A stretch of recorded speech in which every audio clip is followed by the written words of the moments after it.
Assalamualaikum dan selamat sejahtera. Saya Nur Fatih Yasmizah binti Muhammad Razimi, nombor metrik 287386. Saya akan menerangkan tajuk kajian saya iaitu corak perbelanjaan dan literasi kewangan dalam kalangan pelajar program Sains Ekonomi di INASIS Muamalat, Universiti Utara Malaysia. Kaji memperolehi data dan maklumat berkaitan dengan menggunakan borang soal lirik dan temu bual. Kaedah tinjauan digunakan dalam kajian ini. Terdapat 48 responden terlibat dalam kajian ini dan 10 responden daripadanya turut menerima temu bual pengkaji.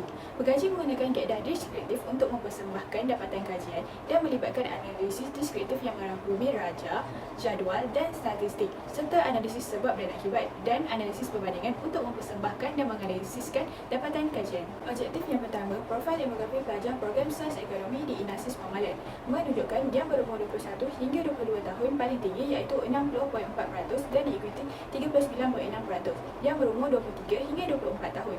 Manakala majoriti pelajar program Sains Ekonomi di INASIS Muamalat adalah berbahasa Melayu iaitu sebanyak 66.7%. Selain itu, responden yang berbahasa Cina adalah 12.50%, responden yang berbahasa India dan lain-lain adalah 10.40%. Didapati bahawa majoriti pelajar program Sains Ekonomi di INASIS Muamalat tinggal di kawasan bandar iaitu 54.2% berbanding tinggal di luar bandar iaitu hanya 45.8%. Berdasarkan pendapatan keluarga dalam masa sebulan, peratusan yang tertinggi iaitu 52% adalah RM1000 hingga 2,999 sebulan. Responden yang berpendapatan kurang daripada 1,000 sebulan menduduki peratusan yang terendah iaitu 4.2%.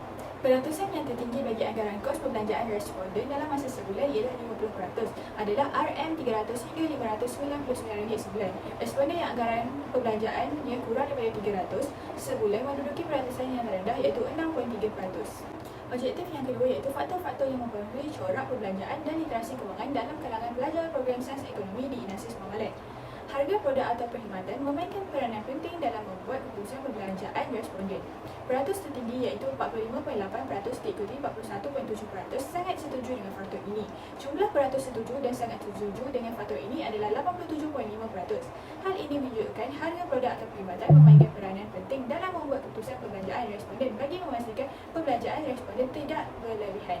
Faktor kedua, kualiti dan prestasi produk atau perkhidmatan mempengaruhi keputusan perbelanjaan responden. Peratus responden yang sangat setuju adalah paling tinggi iaitu 52.1% diikuti 41.7% setuju, manakala peratusan yang tidak setuju dengan faktor ini adalah hanya 2.1%.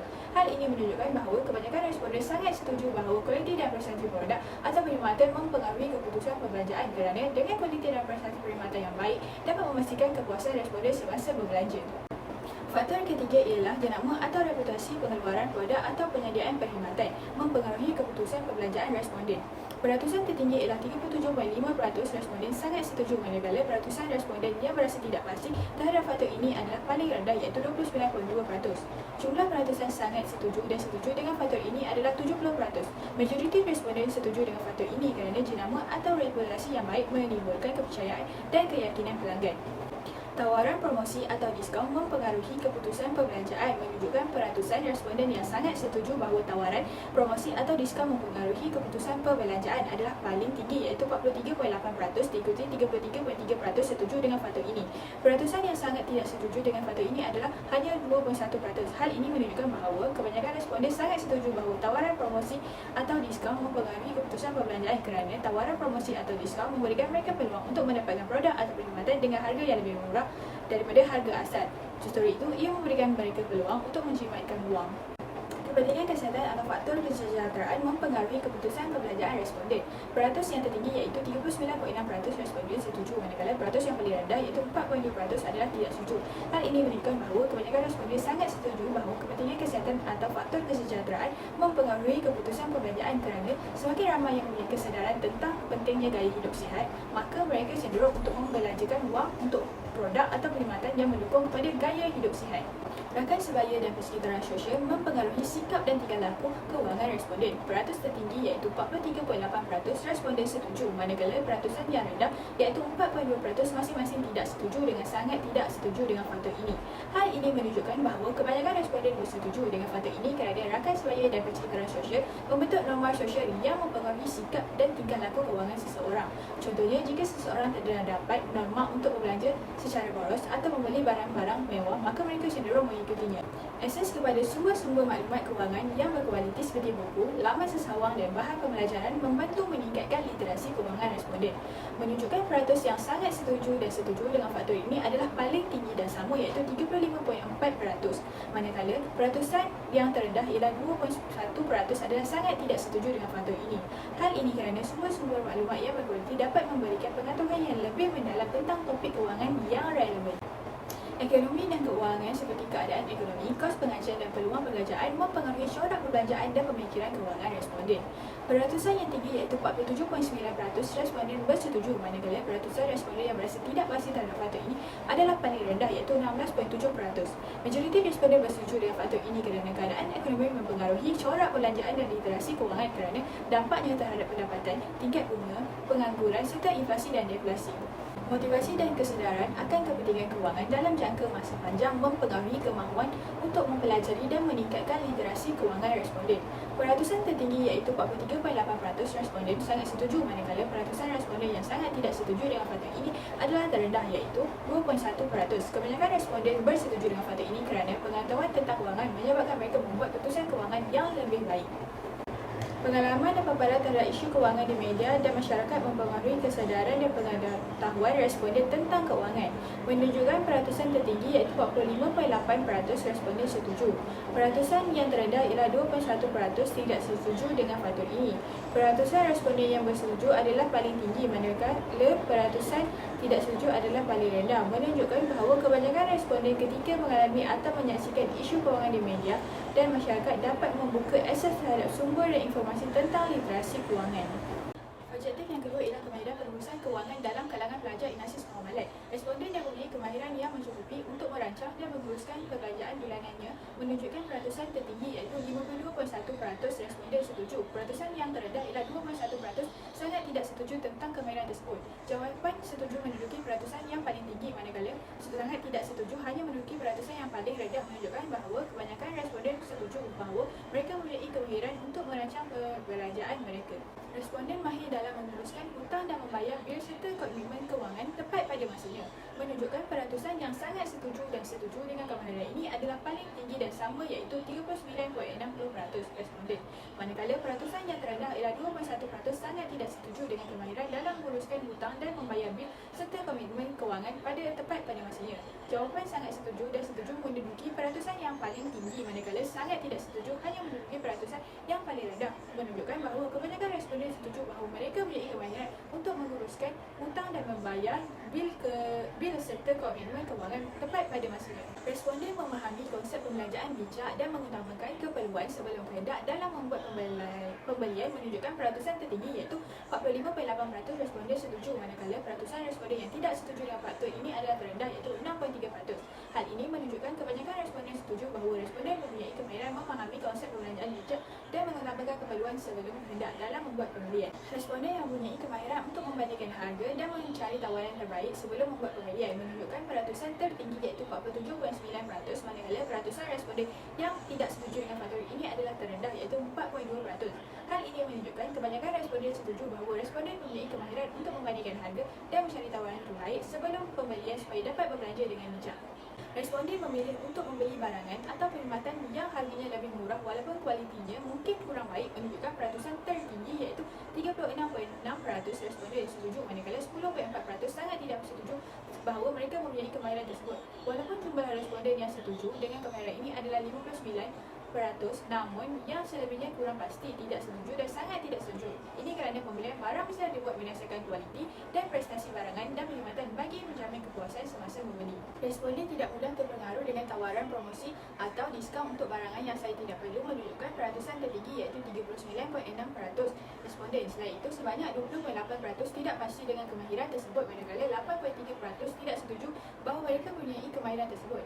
Peratus yang terendah ialah 4.2% sangat tidak setuju tentang kemahiran tersebut. Jawapan setuju menduduki peratusan yang paling tinggi, manakala sangat tidak setuju hanya menduduki peratusan yang paling rendah, menunjukkan kebanyakan responden setuju. Ini kerana tawaran promosi atau diskaun dapat mencipta efek psikologi yang menarik, jadi mereka akan cenderung untuk membeli.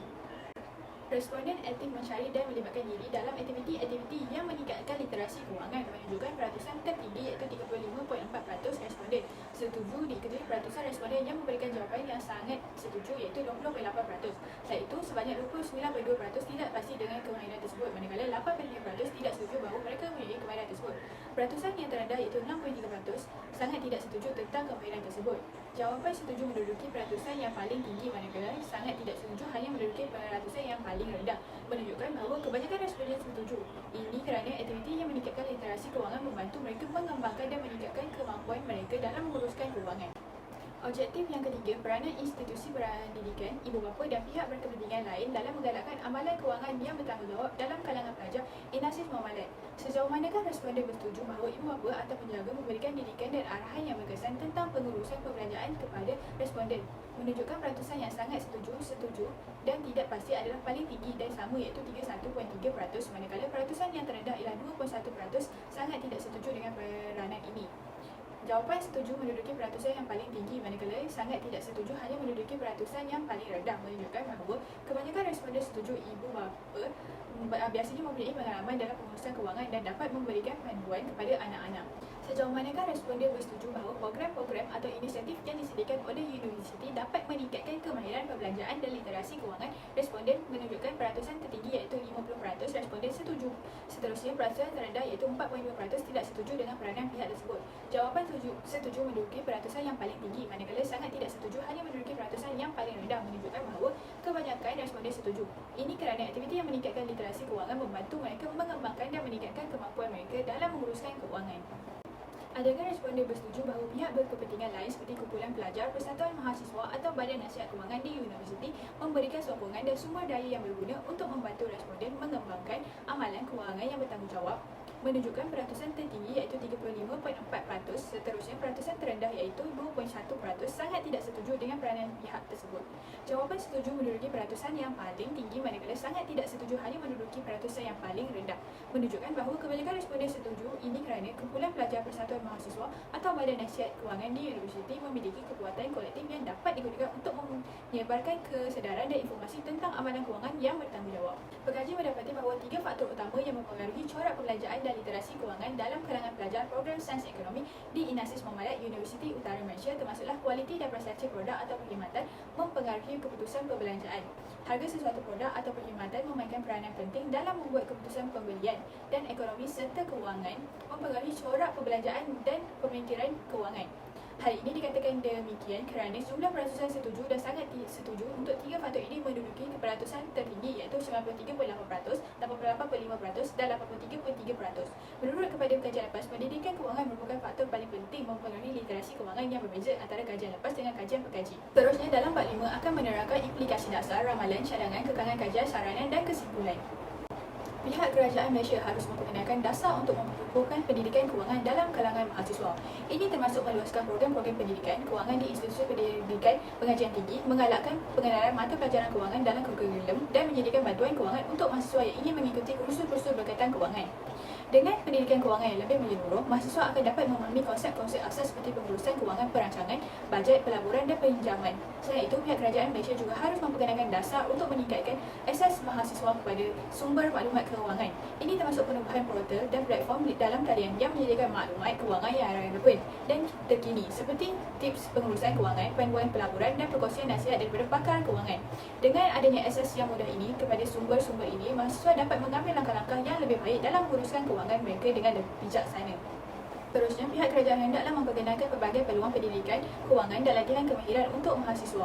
Ini termasuk program seperti kursus pengurusan kewangan, bengkel pengurusan hutang, seminar senarai kehadiran saham dan program pembiayaan perniagaan. Melalui penyertaan dalam program-program ini, mahasiswa dapat memperolehi pengetahuan kewangan yang praktikal dan kemahiran yang diperlukan untuk menguruskan kewangan mereka sendiri dan meningkatkan peluang pekerjaan di masa depan.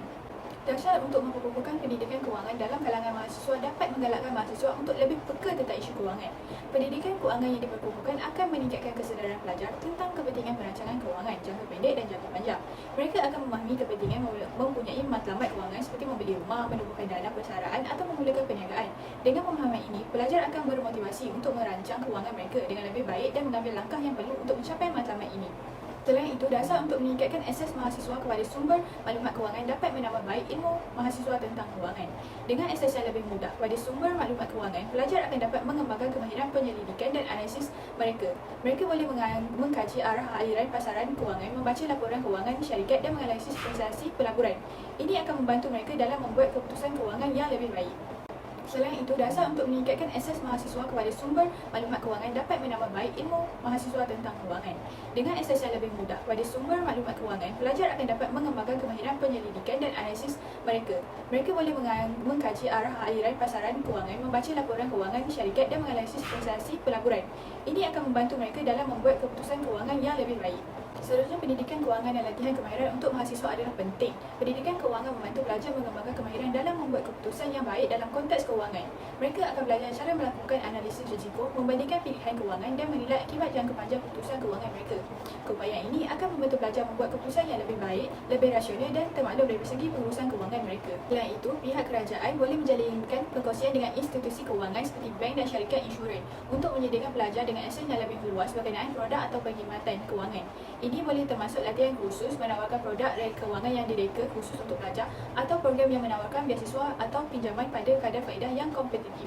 Seterusnya, pihak kerajaan boleh melancarkan kempen sosial yang bertujuan untuk meningkatkan kesedaran dan pemahaman tentang syariat kewangan dalam kalangan pelajar universiti. Kempen ini boleh melibatkan selebriti, pengaruh atau pemimpin masyarakat untuk mendidik pelajar melalui media sosial, video pendek atau webinar. Selain itu, portal Ustazah Awang atau aplikasi Mudah Alih boleh dimunculkan untuk menyediakan maklumat dan sumber tentang syariat kewangan yang mudah diakses oleh pelajar. Kekangan yang dihadapi oleh pekaji menghadapi kekangan manusia semasa menjalankan kajian ini. Kebanyakan koresponden enggan mengadakan temu bual dengan pekaji kerana kesibukan. Terdapat juga ada 8 orang enggan menjawab orang soal selidik yang disediakan oleh pekaji dengan mengabaikan mesej yang dihantar oleh pekaji. Kesimpulannya, pengkaji telah berjaya menjalankan kajian ini melalui borang soal selidik dan temu bual dan mendapatkan data serta maklumat berkaitan objektif kajian.